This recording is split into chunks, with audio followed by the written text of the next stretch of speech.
Hello everyone, I am Ruth Roberts and welcome to our inaugural Inside Finance television production. This TV program is a monthly edition aimed at making it easier for you, the general public, to understand the intricate elements of the ministry's functions and services. It's about what we do, who we are, and how we interact with you inside finance, an inside look into the nation's business. Today, we feature the Central Statistic Office, known as the Statistical Division, located in the heart of the town of St. George, on Melville Street, the old NIS building, second floor. When we come back, we will speak with the Director of Statistics, Mr. Halim Brizan, at our Inside Finance studios. Please stay with us. We will be right back.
I am Ruth Roberts and welcome to our first edition of our Inside Finance program. If you're just joining us, it is Inside Finance, an inside look into the nation's business.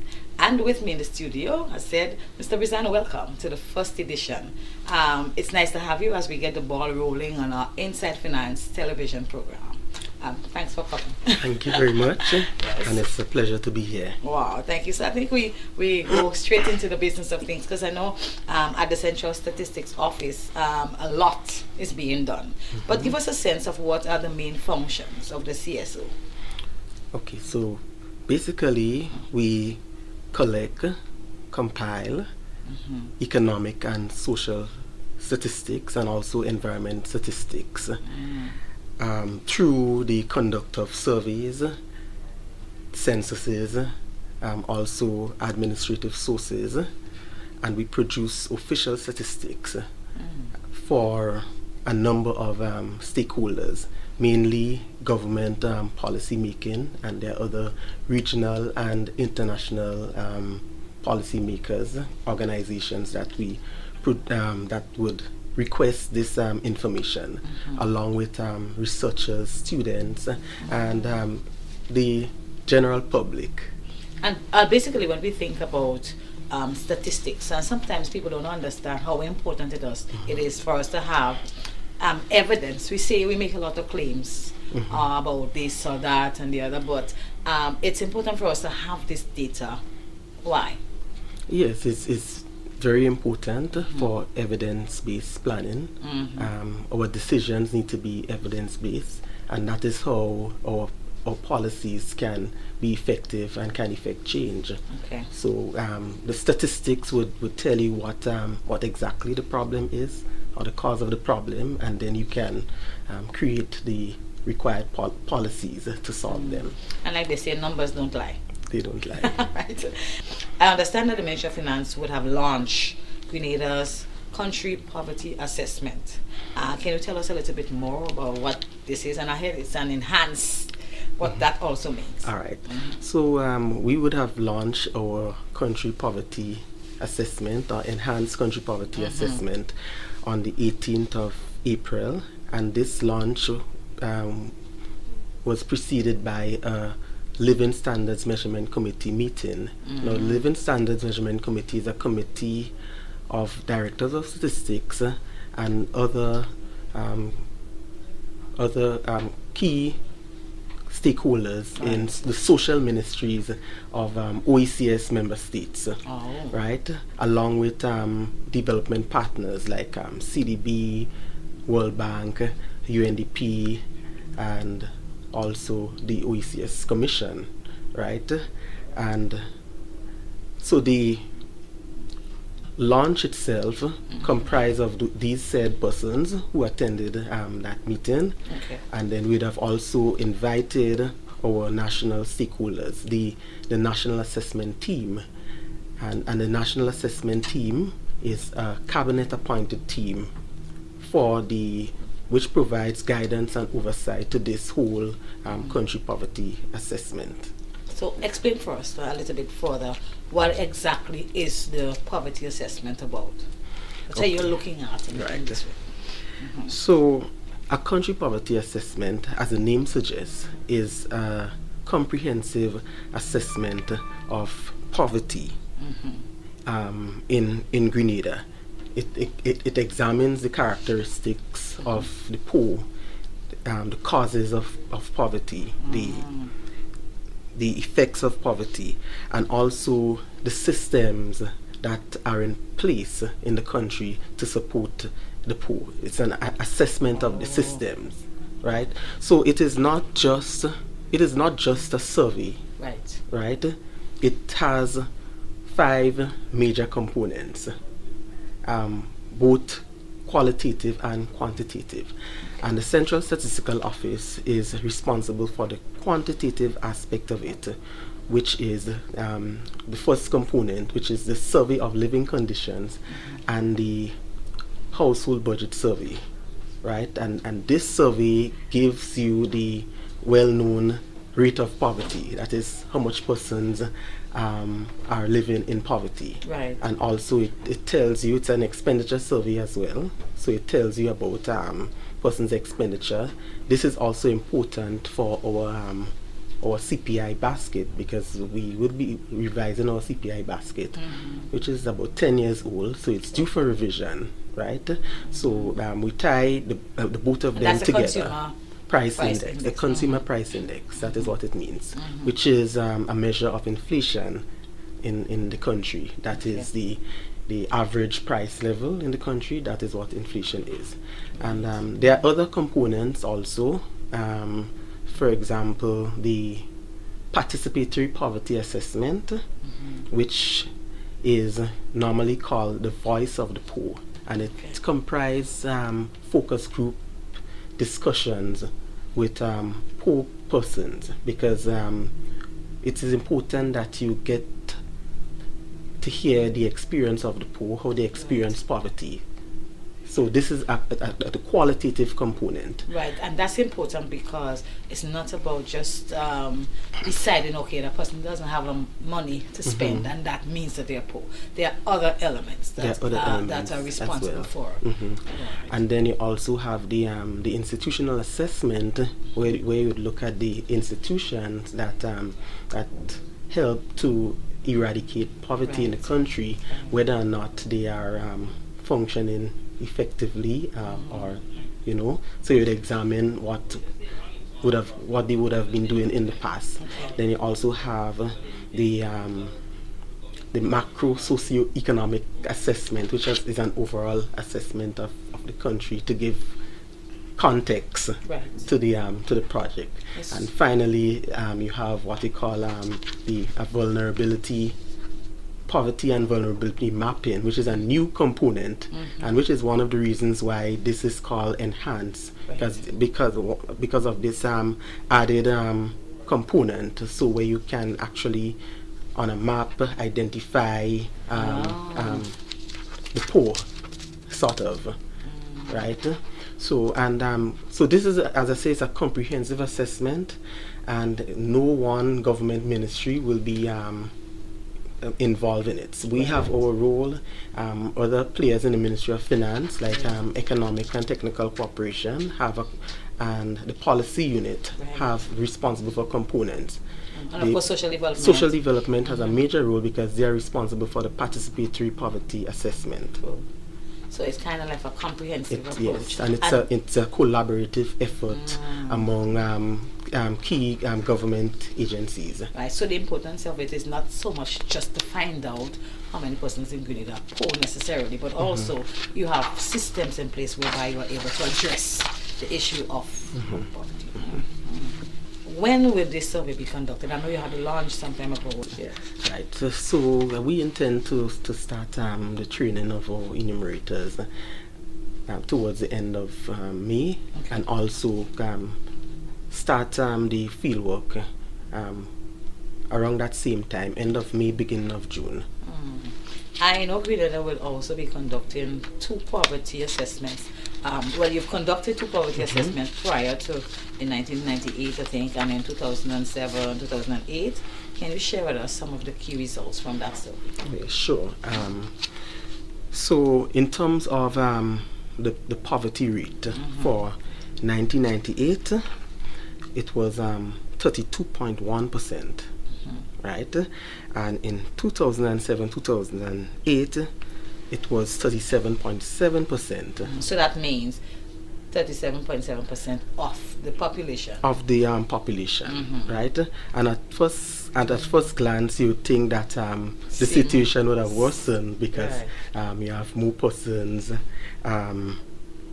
living in poverty, right? But when you look into it, you realize that the indigence rate, which was in 1998 12.9%, indigence mean food poor, right? So the indigence rate would have declined significantly to 2.4%. So that means persons would have moved out of being in food 1998 poor. you had 12%, and then in 2007, 2008 it went down to 2.4%. Right. Do you have any idea what has been responsible for that? More persons are working, whatever. It could be better systems in place, you know. But I mean, still, there were more persons under the poverty line, so a lot of work has to be done. And the survey was done at a time where we had the hurricane after. It was 2007, so you're basically recovering. So that could have affected persons' poverty, and also their poverty status, and also their vulnerability status. So, and then it was around that same time you had the economic recession as well. So there were multiple factors that could have caused more persons to be hopefully under the poverty line. 2018 we have a better result. Hopefully, and we have to wait until the results to really analyze and see. Why is this important? Why it is important for Grenada to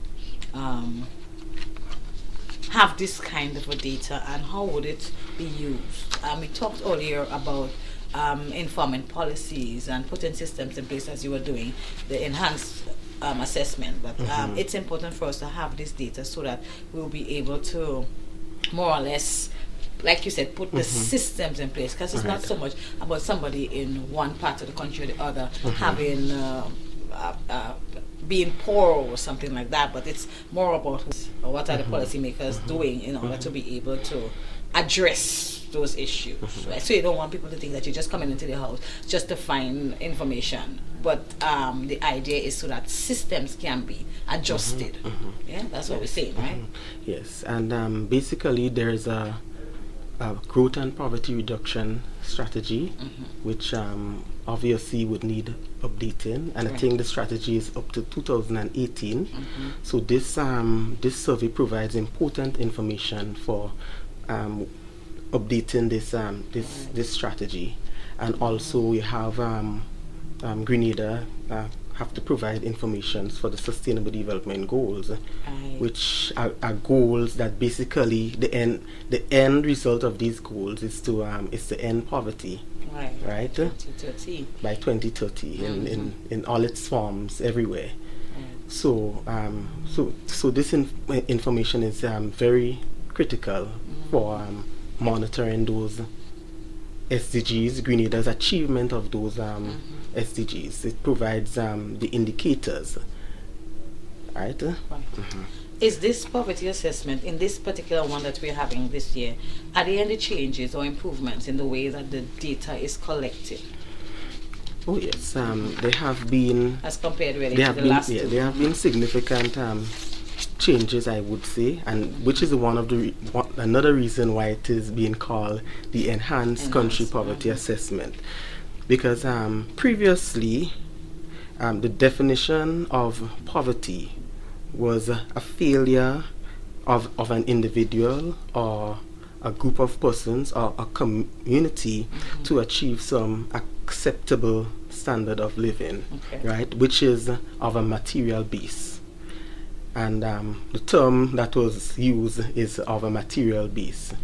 But in this assessment, it is the definition has been expanded to mean a pronounced deprivation of well-being, right? So you're not focusing on material. It could be non-material as well, because of the understanding that the poor lack key capabilities, right, and may have inadequate education or poor health, or they may feel powerless, right? So basically, the poor are not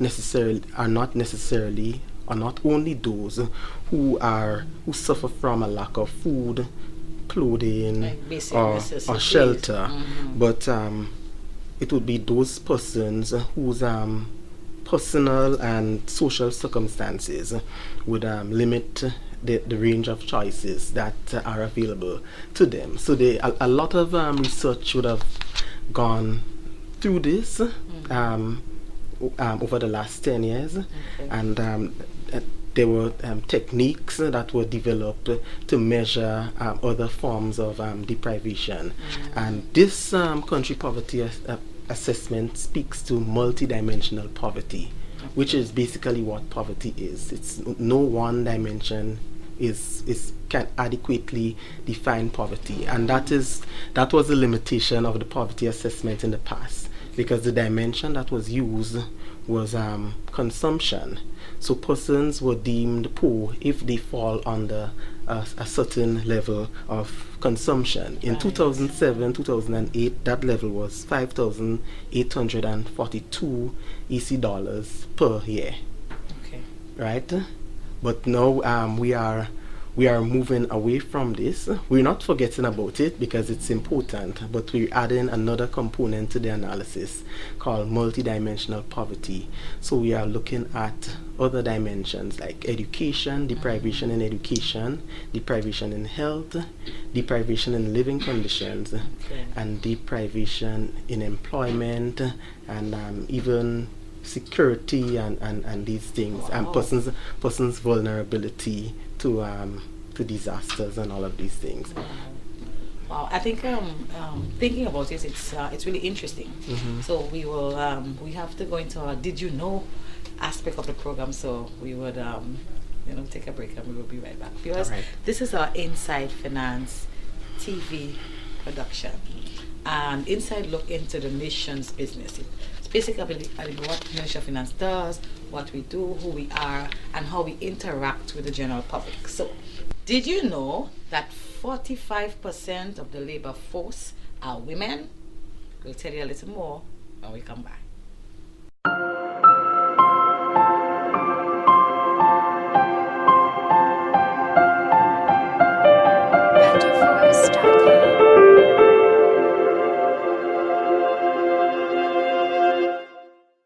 Welcome back. According to the 2017 Labor Force Survey, 45% of the labor force are women. The survey reveals that women contribute significantly to the wholesale and retail sectors, and the majority of them in the workforce are being employed with the private sector. The survey also revealed that there are more women than men in the education sector. It is interesting to note that most women are in the field of service and sales, agriculture, forestry, fisheries, and most of them work more than 35 to 40 hours a week. The majority of women within the workforce completed their upper secondary education. The percentage of women employed has increased by 28% over the last 5 years. So now you know.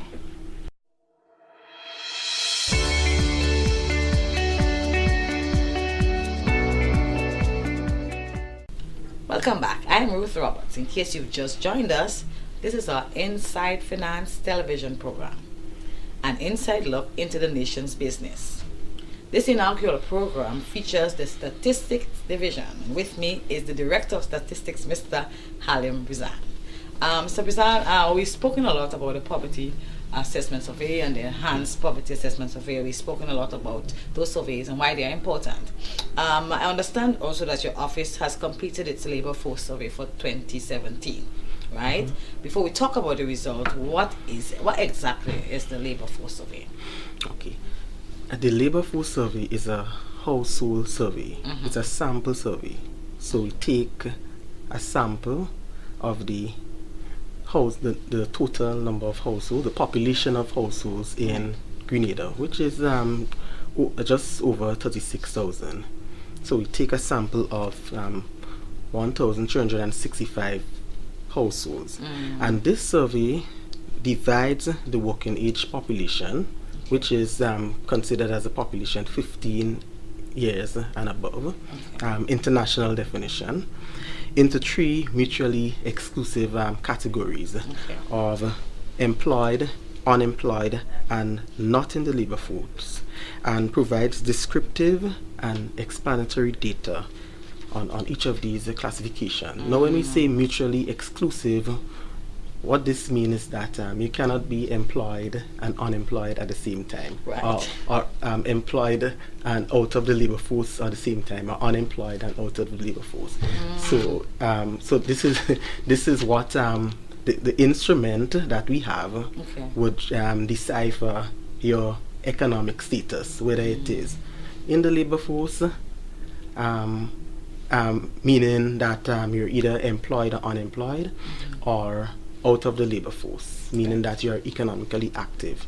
And labor force also means the supply of labor. Right? So labor force is a measure of the supply of labor in a country, and it is comprised of the employed and the unemployed. Now, a lot of persons think that labor force only speaks to the employed. But in what we do in statistics and economics, when you speak of labor force, you're not only speaking about those who are employed, but you're also speaking to those persons who are also willing or able to be engaged in production, and these are persons who are looking for work. In other words, they offering the service on the labor market, because a labor market, there's the supply of labor, which is the labor force, and there's also the demand for labor, and the demand would come from firms and organizations, and the supply of labor comes from the households. Right? So this is why it is a household survey. So that is what the labor force survey captures. Labor force captures the supply of labor. So what did your last labor force survey tell about the unemployment rates?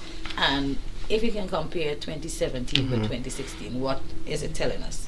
Okay, so the preliminary results from 2017 survey revealed that the unemployment rate was 24%, and in 2016 the unemployment rate was 28.2%, and a decline of 4.2%.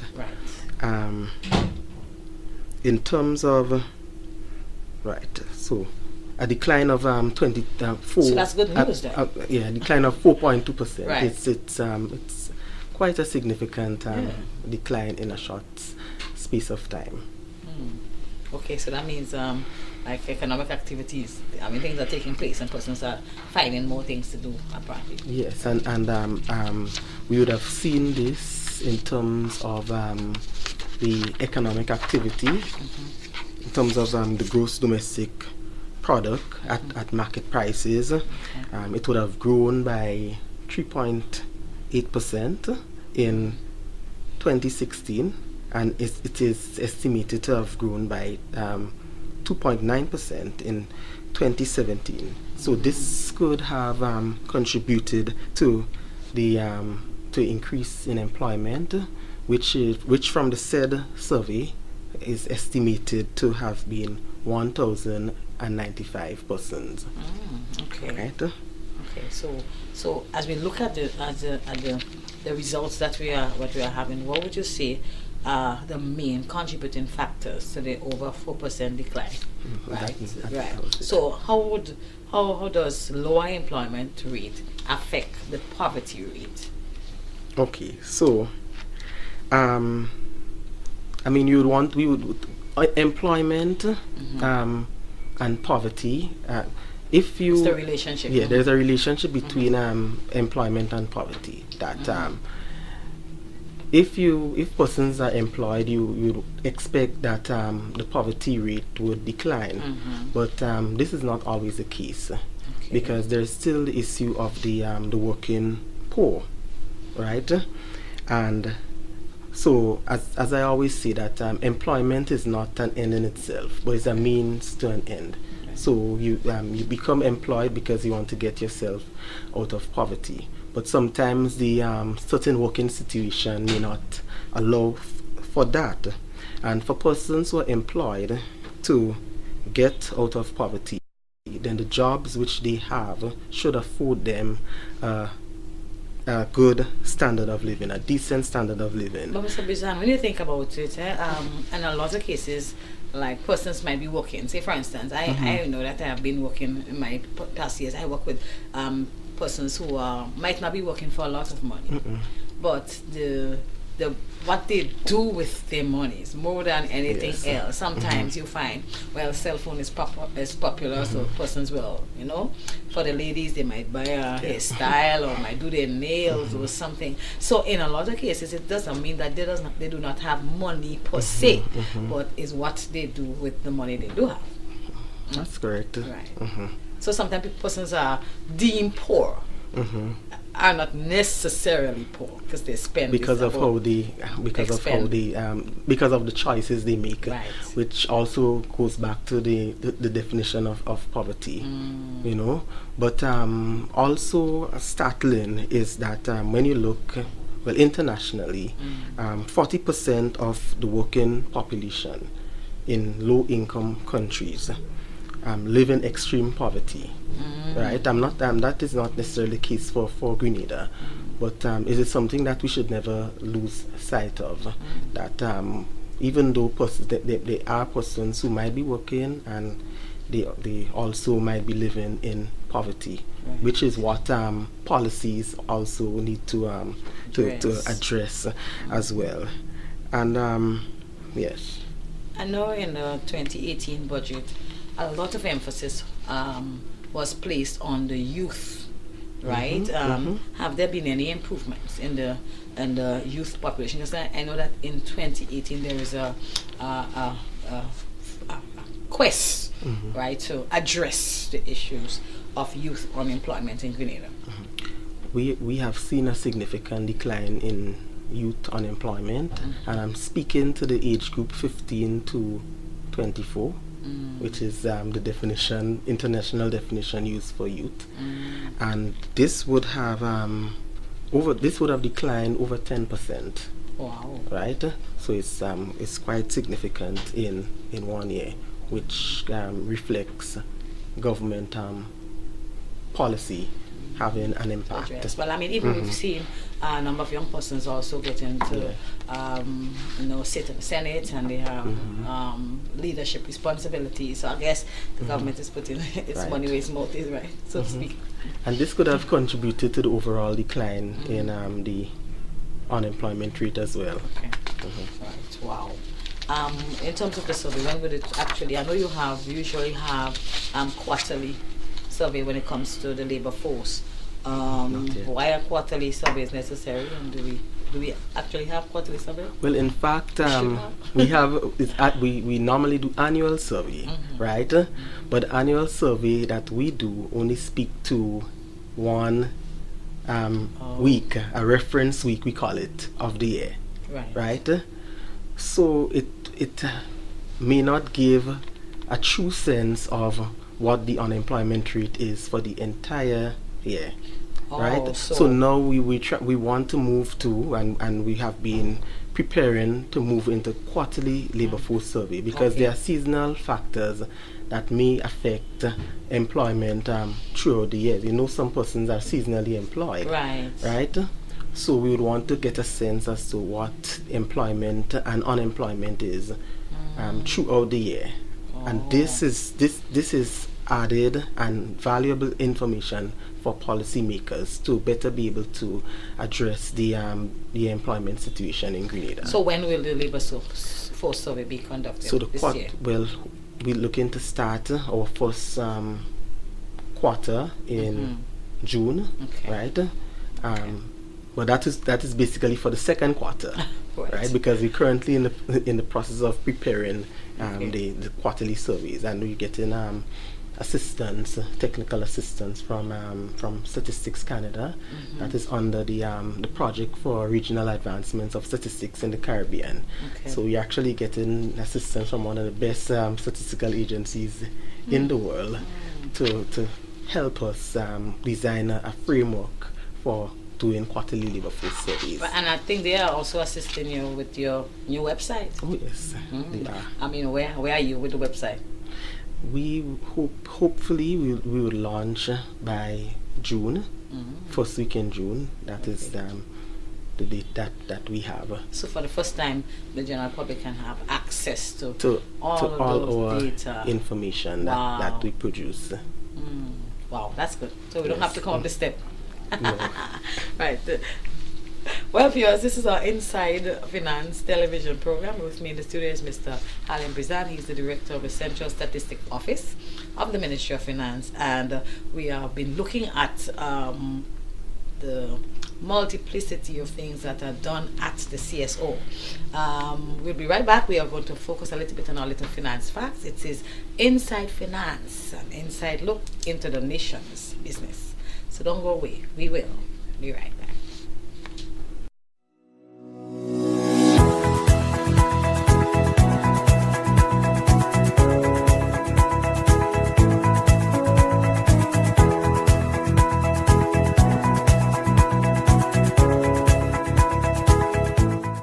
Welcome to our Finance Facts segment of this program. Grenada's debt, that's excluding Petro-Caribbean, at the end of 2017 was $2.1 billion. So Grenada's debt at the end of 2017 was $2.1 billion. That is our finance facts. Don't go away. We will be right back.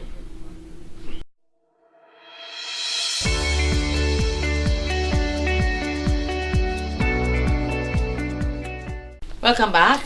This is our Inside Finance program, an inside look into the nation's business. And we continue to speak with Mr. Halim Brizan. He is the director of the Central Statistics Office. Mr. Brizan, even as we conclude, we are looking at so many things that you're doing. It's really, it's amazing. The few number of persons that work at your office are able to accomplish so much. So give us a sense of some of the other projects or whatever you are undertaking at your division. Other activities that you're doing, so to speak. Okay. I mean, basically, inform us about other statistical information that you collect. Yes.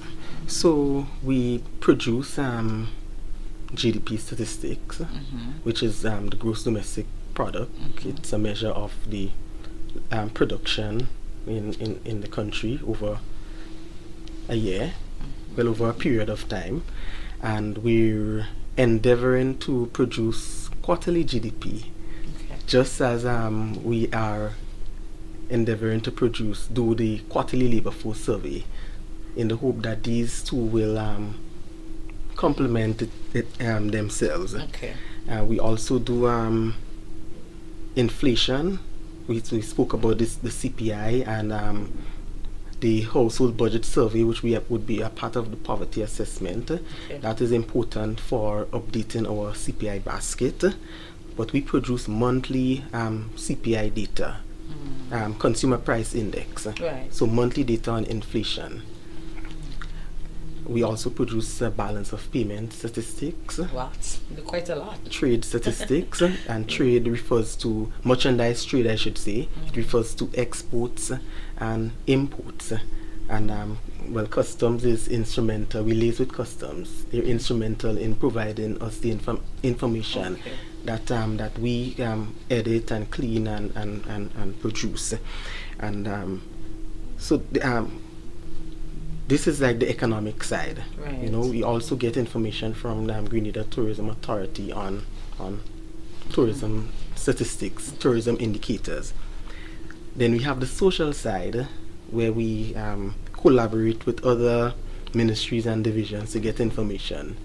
So we have information on births, deaths, divorces, marriages, which is called vital statistics, right? Education statistics from the Ministry of Education, health statistics on diseases and illnesses. Also, we have census data. Census data from 2011 is available. Persons can just make their requests. Also, we compile indicators on the Sustainable Development Goals, crime, immigration, and there's a lot of information that we have. And as he said, we'll be launching our website soon to make this information available far and wide. Wow.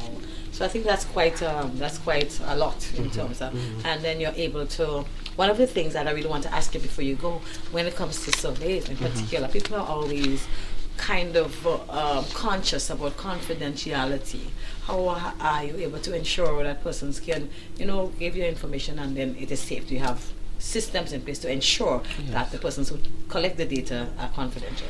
Well, our officers and our enumerators sign on to an oath of secrecy, which is a requirement in any statistics organization or national statistics office. And this oath we are obligated by this oath. We are obligated legally to protect the identity of the persons that provide the information for us. So most times the information will be disaggregated in a form that would not reveal the identity of any of our respondents. If that happens, then we are in breach of our statistical act. So this consequences. Yes, so this oath is part of the Statistics Act. And the consequence could be imprisonment and a fine of $5,000. So it's serious.